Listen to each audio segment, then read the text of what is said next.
सबों को जय यीशु। आप सभी का जय यीशु टीवी में स्वागत। आपके नजरिया में दुख, दर्द, कष्ट क्या है? प्रभु ने सफरिंग को एक नया मीनिंग दिया। प्रभु ने खुद सफ़र किया, उन्होंने भी ह्यूमिलेशंस, रिजेक्शंस उनके जीवन में हुआ। फिज़िकली, शारीरिक रूप से उसको काफ़ी यंत्रण मिला, उसको क्रूस में चढ़ाया गया, तो हर प्रकार का सफरिंग उसको मिला। और प्रभु ने इन सारे सफरिंग को ग्रहण किया और सफरिंग के लिए एक नया मीनिंग उन्होंने हमारे लिए शिक्षा दिया। तो प्रभु का सफरिंग हमारे लिए एक नया शिक्षा है कि अगर तुम प्रभु का अनुसरण करना चाहते हो, if you follow Christ, you will also suffer the same way as Christ suffered. अगर जैसे यीशु मसीह क्रूस में सफरिंग उनको अनुभव हुआ, अगर हम प्रभु का सेवा में लगे हुए हैं, हम भी उसी तरह प्रभु के जैसे सफरिंग हमें मिलेगा ही मिलेगा। और ये सफरिंग, प्रभु ने हमें अपने सफरिंग के द्वारा हमें बचाया है, हमें मुक्ति दिलाया है।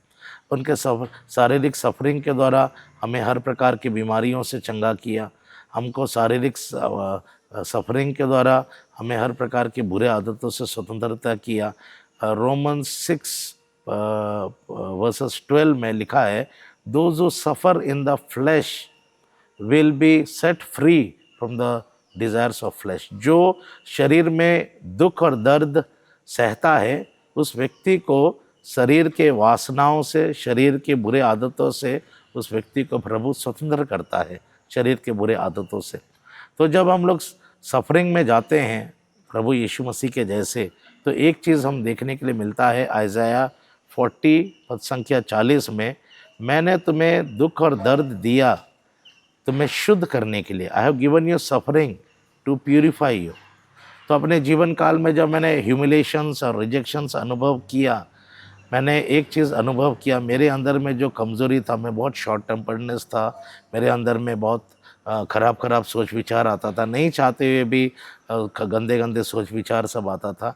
ये सब धीरे धीरे सब निकल गया, ये सब धीरे धीरे टोटली निकल गया। ये मेरे फिज़िकल ये मैंने देखा कि ये सारा गुस्सा, तुरंत शॉर्ट टेम्पर्डनेस होना, और ये लस्टफुल डिज़ायर्स, नफ़रत, ईर्षा, ये सब मेरे अंदर में मैंने जो पहले एक्सपीरियंस कर रहा था, जब सफरिंग आया मैंने देखा कि ये सारी चीज़ों से मुझे छुटकारा मिल रहा है। दूसरा चीज़, जैसे मुझे छुटकारा मिल रहा है, मैंने देखा दूसरे लोग जो मेरे जैसे विचार में, वासना में हैं और ईर्षा में हैं, गुस्से में हैं, उनको डिलीवरेंस मिल रहा है। तो एक चीज़ मैंने देखा, इसलिए आप अगर फ्रांसिस जेवियर को अब देखोगे, वो प्रभु के सामने प्रेयर करता था, गिव मी मोर सफरिंग्स, गिव मी मोर सफरिंग्स, मुझे और क्रूस दीजिए। तो सफरिंग के द्वारा हम जीसस को और भी एक्सपीरियंस करने लगे। हम अपने आप को बहुत हमारे अंदर में जो बुरे आदत थे उसको दूर होते हुए हमने देखा। प्लस सफरिंग के द्वारा हमने देखा बहुत लोग प्रभु को अपना रहे हैं, प्रभु के पास आ रहे हैं। जब हम लोग सफरिंग्स लेते हैं, बहुत लोगों को हम सुसमाचार प्रचार कर पाते हैं, बहुत लोग प्रभु को एक्सेप्ट करते हैं। फिलिपियंस 1:12 में लिखा है, सेंट पॉल कहते हैं, ये अच्छा हुआ कि मुझे सफरिंग मिला, इसके द्वारा सुसमाचार फैलते गया। तो जब से हम लोग के जीवन में रिजेक्शंस आने लगा, हमने देखा हम लोग का जो सुसमाचार प्रचार करने का जो एरिया था वो फैलते गया, और भी लोग प्रभु को जानने लगे, और भी जगह हमारे लिए खुलने लगा सुसमाचार प्रचार करने के लिए। So that helped us in spreading the gospel more in more effective way, more conversion, more healings, more deliverance from people from evil positions and bad habits, and plus personal sanctification हमने देखा, and more of experiencing God's power in our life। तो ये सारा चीज़ हमने देखा, and so we were more happy. हम बहुत खुशी लगता था जब हमें कुछ रिजेक्शंस मिलता था, क्योंकि हम जानते थे इन सारे रिजेक्शंस के बाद कुछ बड़ा ब्लेसिंग्स आने वाला है। और हमने बहुत कुछ एक्सपीरियंस किया इन सारे रिजेक्शंस के बाद। एक चीज़ मैंने आप देखा, हमारे आश्रम के लिए बहुत लोग लैंड डोनेट करने लगे। जब हमारे ऊपर ऐसे विरोध करने लगे, 1 साल के बाद बहुत पीपल लोग आए और अपना अपना ज़मीन को उन्होंने डोनेट किया अलग अलग जगह पर। So to start a new centre there. अभी हम लोग के पास झारखंड में, उड़ीसा में 2-3 जगह पर और हम लोग सेंटर्स खोल रहे हैं जहाँ पे सुसमाचार फैलने का कार्य ऑलरेडी शुरू हो चुका है। तो एक तरफ से सफ़रिंग हमारे लिए एक ब्लेसिंग्स भी बन गया और हमारा स्पिरिचुअल ग्रोथ के लिए भी काफ़ी हेल्प किया, और जिसके माध्यम से हमारे बच्चे लोग जिनको हम लोग देखभाल करते हैं वे लोग भी प्रभु का प्रेम से भरे हुए रहते हैं, अनुभव करते हैं हमारे सफ़रिंग के द्वारा। तो इसीलिए सफ़रिंग एक हमारे लिए एक ब्लेसिंग्स बन गया। जिस तरह प्रभु ने आया और सफ़रिंग को एक नया मीनिंग दिया। So suffering is a source of blessings for other people. So suffering is not a problem for our life. So suffering is a blessings for people in others' life. इसलिए हमने देखा अभी बहुत सारे पीपल लोग आते हैं जो चाइल्डलेसनेस में हैं, जो जॉबलेसनेस में है, निसंतानपन है, हीलिंग बीमारी में है, उनको ज़्यादा ब्लेसिंग्स मिल रहा है हमारे सफरिंग के द्वारा। तो this is a great thing that we enjoy when we see God working in people's life and blessing them. तो इसलिए हमें खुशी है कि हम इस प्रकार के सफ़रिंग में जीते हैं, और हम प्रार्थना करते हैं कि हमें और सफ़रिंग मिले ताकि हम प्रभु के और करीब आ सकें, प्रभु की महिमा को देख सकें। आपने कहा सफरिंग में हमें परमेश्वर को देखना है, और आप परमेश्वर को सफरिंग के लिए धन्यवाद देते हैं। आपके जीवन में भी बहुत सारे चमत्कार हुए हैं जिसका आपने हमें बहुत सारे एग्जाम्पल दिए। आज के टाइम में, आज के समय, लोग चमत्कार को देख के उसी हिसाब से उसके पीछे जाते हैं। आज हम देखते हैं बहुत सारे नबी भी आ चुके हैं और वो चमत्कार दिखाते हैं। तो आपके नज़रिया में चमत्कार के प्रति हमारा व्यू, हमारा नज़रिया कैसा होना है? देखिए, जहाँ पर सुसमाचार का प्रचार करते हैं तो प्रभु का वचन में लिखा है, चेलाओं ने ईश्वर का वचन को फैलाया और प्रभु ने चिन्ह और चमत्कार के द्वारा उनके घटना, उनके शिक्षाओं को प्रमाणित किया। तो प्रभु का वचन जो है जब फैलता है, प्रभु लोगों के बीच में चमत्कार करते हैं, लोगों का विश्वास को आकर्षित करने के लिए, लोगों के जीवन में विश्वास को जगाने के लिए, और जो लोग गैर मसीह हैं उनको विश्वास में लाने के लिए God does miracles and wonders.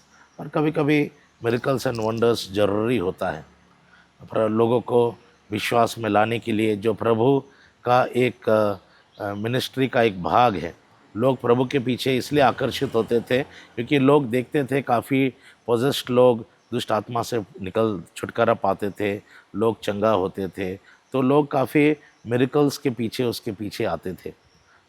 तो इसलिए प्रभु ने उनके जीवन में बड़े बड़े चिन्ह और चमत्कार प्रकट किया। तो सुसमाचार प्रचार के समय बड़े बड़े चिन्ह और चमत्कार होते ही हैं, लेकिन ये हमें डिसर्न करना पड़ता है कि ये चमत्कार करता कौन है, प्रभु करता है कि इंसान करता है। बहुत लोग हम देखते हैं कि आज की इस दुनिया में चिन्ह और चमत्कार देखने के बाद लोग जो प्रवचन देने वाला व्यक्ति है उसको अपना आइडल बना देते हैं, उसके पीछे भागने लगते हैं। तो मेरे प्रिय भाई और बहनों, ये गलत ये है कि एक इंसान को प्रभु का स्थान देना, एक इंसान को प्रभु का प्रभु से ज़्यादा स्थान देना, उसको मानना, उसी के ऊपर भरोसा ज़्यादा करना, प्रभु में विश्वास कम करना, तो ये सब आदमियों को भटकाने लगते हैं। और बहुत सारे ऐसे कारण होता है कि जो लोग प्रभु के वचनों को अच्छी तरह से नहीं जानते हैं, जो अगुवाई लोग हैं, वे कभी कभी गलत शिक्षाएं भी देने लगते हैं। तो इसलिए हमें अच्छी तरह से प्रभु के वचनों को अच्छी तरह से जानना है, समझना है। कैथोलिक कलीसिया के द्वारा जो संपूर्ण सत्य का स्तंभ है, पहला तिमोथी 3:5 में, the church is the pillar of the truth. तो कैथोलिक कलीसिया संपूर्ण सत्य का स्तंभ है। इसलिए सेंट कैथरीन ने क्या कहा, तो आपको कैसे एक झूठे नबी को पहचान पाओगे, तो झूठे नबी को इस तरह से पहचाना जाता है, उनके सारे शिक्षा बाइबल के आधार पर होना चाहिए, उनके सारे शिक्षा कैथोलिक कलीसिया के शिक्षा के आधार पर होना चाहिए, और जो कुछ चमत्कार होते हैं वो चमत्कार तुम्हारे जीवन में कुछ नया परिवर्तन लाता है। ये तीनों चीज़ को ध्यान देना चाहिए कि जो शिक्षा एक व्यक्ति नबी प्रचार करता है वो सुसमाचार के अनुसार होना चाहिए। दूसरा, कैथोलिक कलीसिया के शिक्षा के आधार पर होना चाहिए। तीसरा, जो कुछ तुम्हारे जीवन में सुसमाचार प्रचार के द्वारा चमत्कार होता है, वो तुम्हारे जीवन में कुछ नयापन लाता है, तुम्हारे जीवन में कुछ नया, तुम्हारा जीवन को कुछ नया बना कर रखता है। ये तीनों चीज़ से हमें पता चलता है कि जो व्यक्ति सुसमाचार का प्रचार करता है वो सही है या गलत है, उसके प्रचार में जो शिक्षा दे रहा है वो सही है या गलत है। बहुत लोग अभी प्रचार करते हैं कि पाप स्वीकार करना पुरोहित के पास नहीं, ये बाइबल के अनुसार नहीं है। बहुत लोग यूकरिस्ट में परम प्रसाद यीशु को नहीं मानते हैं। तो ये सब गलत शिक्षाएं हैं जो लोगों को भटकाते हैं। और सबसे बड़ा मिरेकल्स तो हम कैथोलिक चर्च में ही देखते हैं, जहाँ पे एक मामूली सा रोटी एक पुरोहित के द्वारा रोटी प्रभु का शरीर में बदलता है। अगर हम इस चमत्कार को नहीं पहचान पा रहे हैं और हम छोटे मोटे चंगाई को हम ज़्यादा ध्यान दे रहे हैं, तो हमारा विश्वास यीशु में बहुत ही गैर गुजरा है।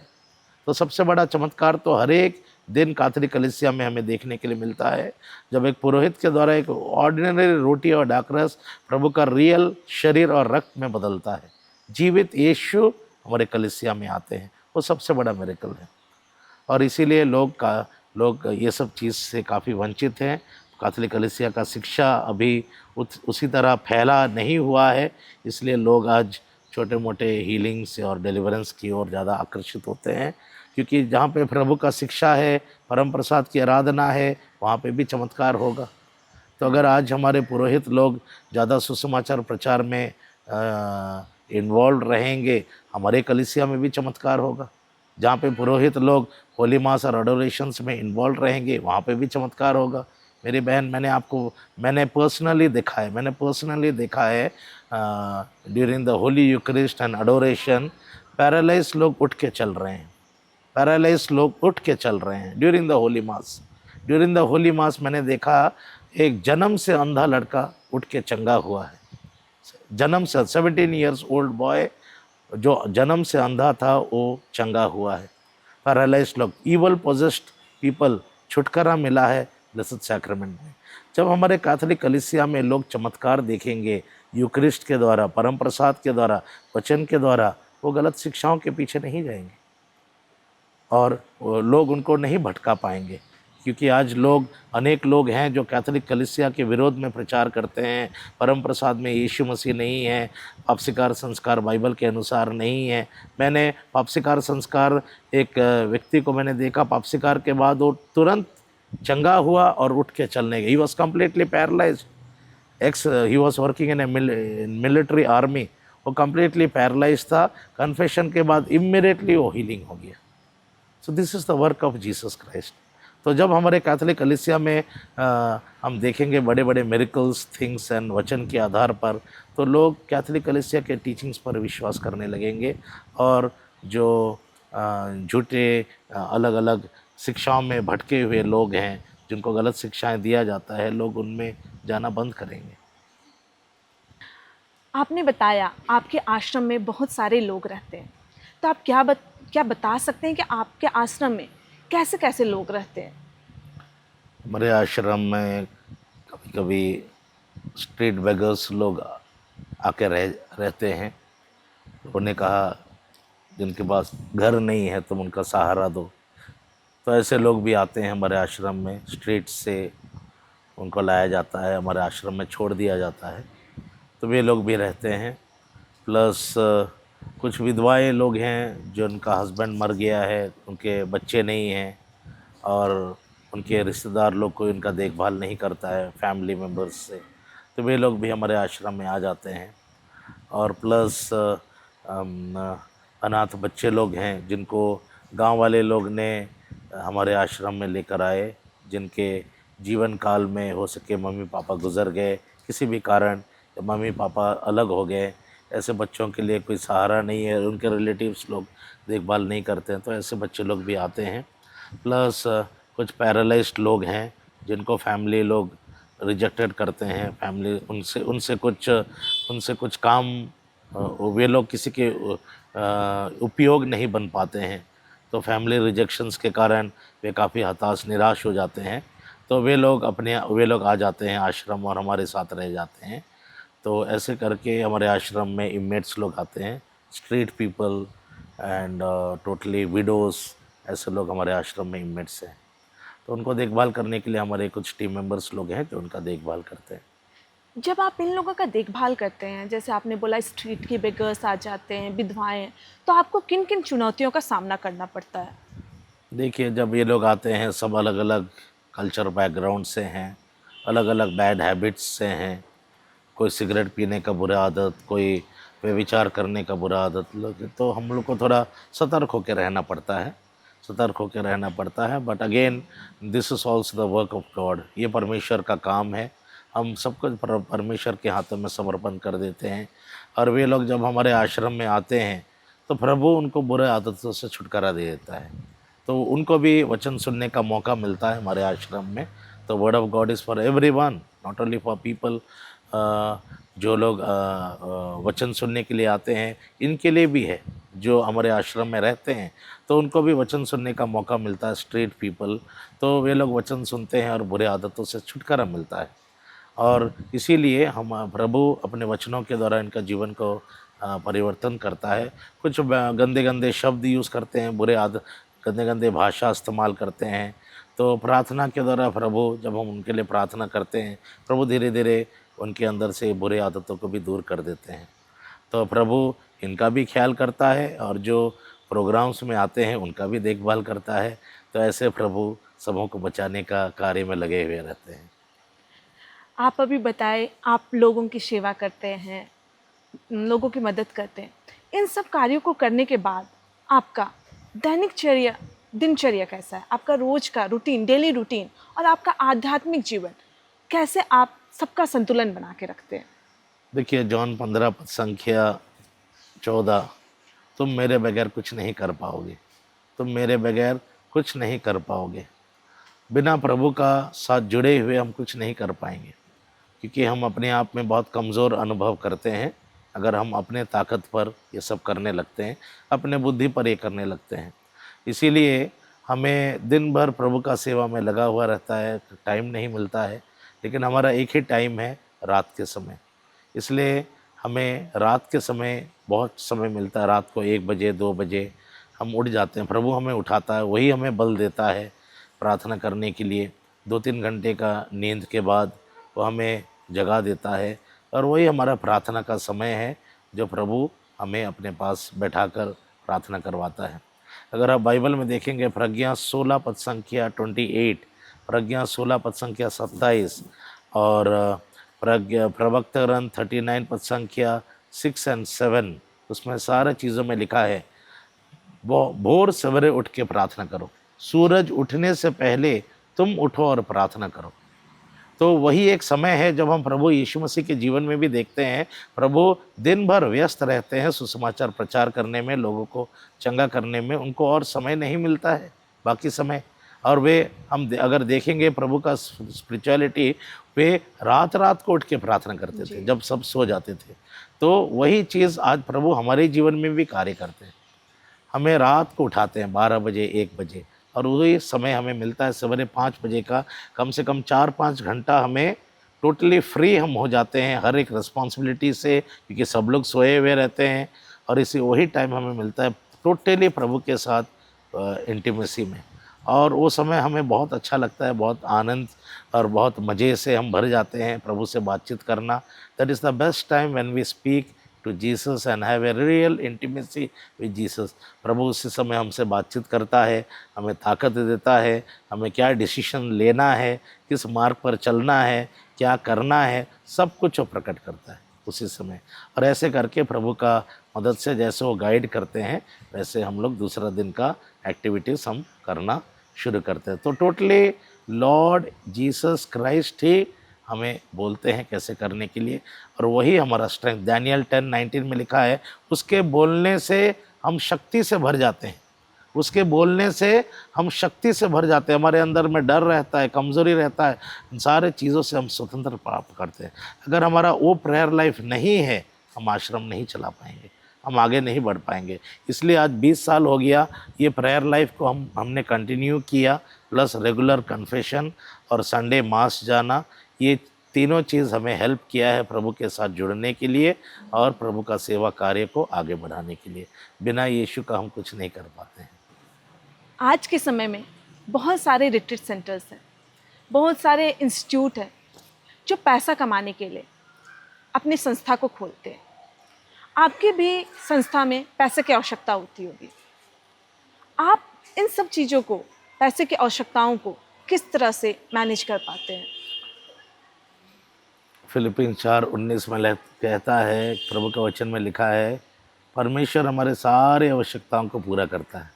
God will provide you all that you need, but God will not provide you all that you want. हमारे जो ज़रूरत है और हम जो मांगते हैं उसमें बहुत फ़र्क पड़ता है। हम अपने ह्यूमन वीकनेसेस के अनुसार हम प्रभु से बहुत कुछ मांग पाते हैं, मांगेंगे, लेकिन प्रभु वही देगा जो हमें ज़रूरत है। जी। इसीलिए हम प्रार्थना का सहारा लेते हैं। अभी हर शुक्रवार हम लोग का 1 दिवसीय प्रोग्राम होता है। हमें कम से कम उसके खर्चा के लिए 15-20 हज़ार खर्चा होता है। और हम क्या करते हैं, 2 दिन पहले, 1 दिन पहले हम प्रार्थना में बैठते हैं। प्रभु जी, हमारे पास कुछ नहीं है, हमारे इतने सारे बच्चों को आप भेज रहे हैं, ये आप ही के बच्चे हैं, हम इनको क्या खिलाएंगे, दूर दूर से आएंगे, बच्चे लोग आएंगे, बूढ़ी लोग आएंगे, खाली पेट तो नहीं भेज पाएंगे। और एज वी प्रे हम देखते हैं अचानक कोई ना कोई आ जाता है, आज का खाना हम दे देंगे, फ्राइडे का खाना पीना हम दे देंगे, या कोई आकर जस्ट उसी समय फ्राइडे का खर्चा के लिए पैसा पहुंचा देता है। तो ऐसे करके फ्राइडे का खर्चा उठ जाता है। फिर नेक्स्ट हम लोग देखते हैं आश्रम का जो एक्सपेंसेस होता है, इलेक्ट्रिसिटी बिल हो गया, बच्चों का खाना हो गया, ये सब हो गया। देखिए, परमेश्वर का दूसरा नाम है यहोवा Jireh, the Lord is my provider, the Lord is my provider. Mother Teresa ने कहा, we have to be faithful to God, not we are called to be faithful, not to be successful. अगर हम प्रभु के प्रति ईमानदार हैं और प्रभु के प्रति हम